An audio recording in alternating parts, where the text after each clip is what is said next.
Nós chegamos agora ao capítulo Tecnologias Digitais e Juventude Ciborgue. Alguns desafios para o currículo do ensino médio. A escola hoje está permeada, está rodeada de artefatos tecnológicos. No entanto, nós podemos dizer que a inclusão digital hoje ainda é um grande desafio, especialmente em países marcados por uma histórica desigualdade social, como é o Brasil. O aparecimento dessas tecnologias acaba desafiando também a própria educação, no que diz respeito à prática docente.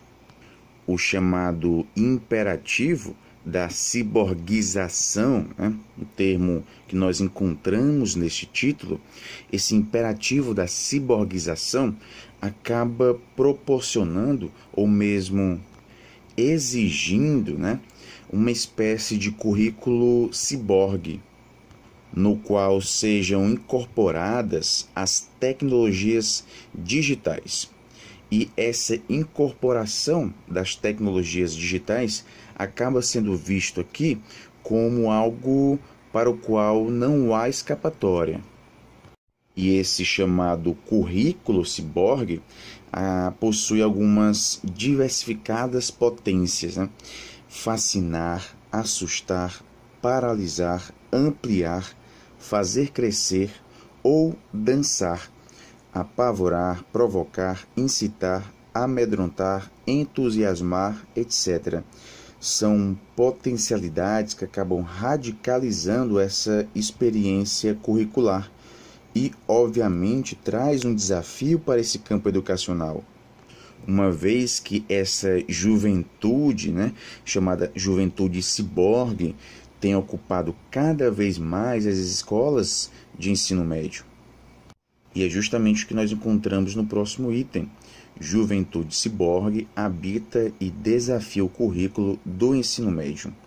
Nós temos aqui uma proposta justamente de integração, integrar essas novas tecnologias ao que já existe no currículo. Essa integração que interessa, pois é por meio dela que se constituem os seres denominados ciborgue. Aqui nós temos um rápido estudo sobre esse conceito de ciborgue, um organismo cibernético, um híbrido de máquina e organismo.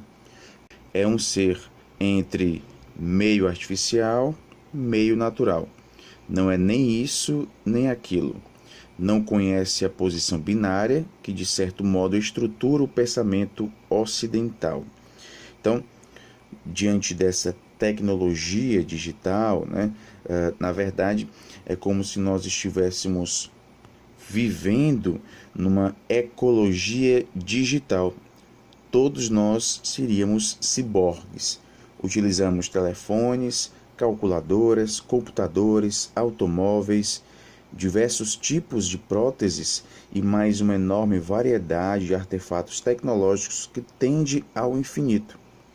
Estaremos vivendo numa ecologia digital, repleta de novas subjetividades fabricadas nas relações sociais estabelecidas por meio das tecnologias digitais. Em outras palavras, pessoal, a nova juventude é constitutiva dessa cultura digital. Essa juventude é um ícone nesse processo, pois ela interage crescentemente com as tecnologias. Há, por parte de alguns professores, uma espécie de desprezo por essas práticas ciberculturais. Reclamam que os jovens não leem, escrevem errado em decorrência da incorporação do internetês, não conversam, copiam tudo da internet sem refletir e ficam o tempo todo no computador. Então, são discursos presentes na atualidade que expressam esse conflito que há, obviamente, entre culturas diferentes. Isso pode ser também um reflexo dessa inversão de relação de poder. Os jovens hoje, por nascerem dentro dessa ecologia digital, né, é como se eles fossem nativos digitais. Nós, professores, viemos de uma outra época, né? Nós viemos de uma época na qual não existia a internet. Então é como se nós tivéssemos um sotaque do passado. E é justamente esse sotaque que entra em conflito, né, com essa nova realidade. E os jovens, por serem nativos digitais, teriam uma maior facilidade em manusearem essas tecnologias digitais. Consequentemente, eles estariam em um lugar privilegiado nessa relação de poder no que diz respeito ao conhecimento da utilização dessas novas tecnologias, enquanto que os professores estariam em um lugar hierarquicamente abaixo, né, neste conhecimento das novas tecnologias. Então, essa relação de poder que existe naturalmente na sala de aula, né, entre professor e aluno, é como se ela se invertesse, né? O aluno teria agora o conhecimento e o professor não teria todo este conhecimento em relação às tecnologias digitais. E essa realidade, né, ela é vista como algo sem escapatória, como se fosse uma espécie de exigência dessa ciborguização, né? É um imperativo. Não há como a gente fugir dessa cultura, né, das tecnologias digitais.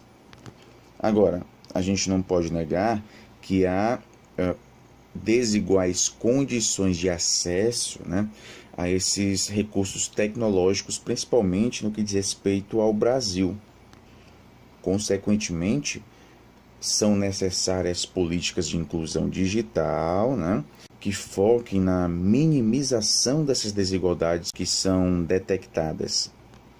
Outro ponto importante também são os currículos escolares. Eles passam a ter uma grande relevância para concretizar estes objetivos de inclusão. E no que diz respeito ao aparato legal, né, nós vamos ter nas diretrizes curriculares nacionais para o ensino médio a posição da tecnologia em destaque. Ela é descrita como integrada à educação e às dimensões do trabalho, da ciência e da cultura, como base da proposta e do desenvolvimento curricular. A tecnologia aparece como eixo integrador entre os conhecimentos de distintas naturezas, contextualizando-os em sua dimensão histórica e em relação ao contexto social contemporâneo. Aí nós nos deparamos com alguns programas que vêm de políticas públicas, né, que foquem nessa inclusão. Temos o Programa Nacional de Tecnologia Educacional, o PROINFO, uma iniciativa do governo federal, que buscava promover o uso pedagógico de tecnologias de informática e comunicações na rede pública de ensino fundamental e médio. O PROINFO passou por algumas mudanças ao longo dos anos. Nós tivemos também o PROUCA, que foi o programa Um Computador por Aluno. Esse projeto, né, acabou fracassando porque ele não conseguiu universalizar o acesso dos alunos aos laptops, o que fez com que o MEC lançasse uma outra proposta, mas nesse caso investindo diretamente nos professores do ensino médio, com a compra de 600 mil tablets. Posteriormente, nós tivemos o PROEM, que foi o programa Ensino Médio Inovador. Ele tinha como objetivo induzir a reestruturação dos curriculares de acordo com as novas diretrizes curriculares nacionais para o ensino médio. E chegamos ao próximo ponto: desafios para as escolas de ensino médio diante da ciborguização curricular. Nós temos aqui algumas perguntas lançadas. As escolas públicas de ensino médio estão ciborguizadas? A formação de professores está ciborguizada? Os currículos dos cursos de licenciatura está ciborguizado? as instituições de formação docente estão ciborguizadas, os professores do ensino superior que formam os docentes da educação básica estão suborganizados, né? Nós temos aqui que, de modo geral, as escolas públicas do ensino médio dispõem de poucos recursos tecnológicos e, quando tem, infelizmente, acabam funcionando de maneira precária.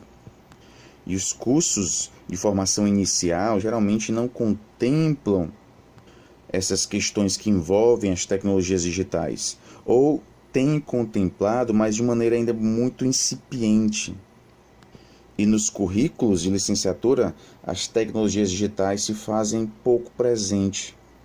Isso pode ser um retrato, né, dessa desqualificação da cibercultura. Como nós falamos anteriormente, nessa relação de poder, né? É como se houvesse uma eterna disputa em torno de quem detém o conhecimento. Afinal, o imperativo da ciborgização tem modificado a dinâmica das relações de poder entre professores e alunos, em que geralmente os professores estão em clara posição de desvantagem. Essa soberania dentro do ciberespaço tem sido comumente dos jovens. E a própria sociedade também exige, né, com que essa escola esteja atualizada com essas novas tecnologias. E uma das propostas aqui é que a escola veja essa cibercultura como uma aliada do trabalho. Todo esse aparato tecnológico possibilita não só um maior conhecimento do mundo, como de nós mesmos. E, buscando compreender essas transformações que as tecnologias produzem nas subjetividades e nos processos educativos, a gente pode até enxergar que as possibilidades que a cibercultura, em especial as redes sociais da internet, oferecem, são ambíguas, mas também possuem potencialidades educativas. Nós, enquanto professores, podemos ser mediadores importantes nesse processo, desde que também nos preparemos para compreender e participar da produção dessas novas arenas educacionais, até porque trata-se aqui de uma arena de disputas, né, pessoal, que se apresentam no cenário da cibercultura e das novas tecnologias de informação e comunicação.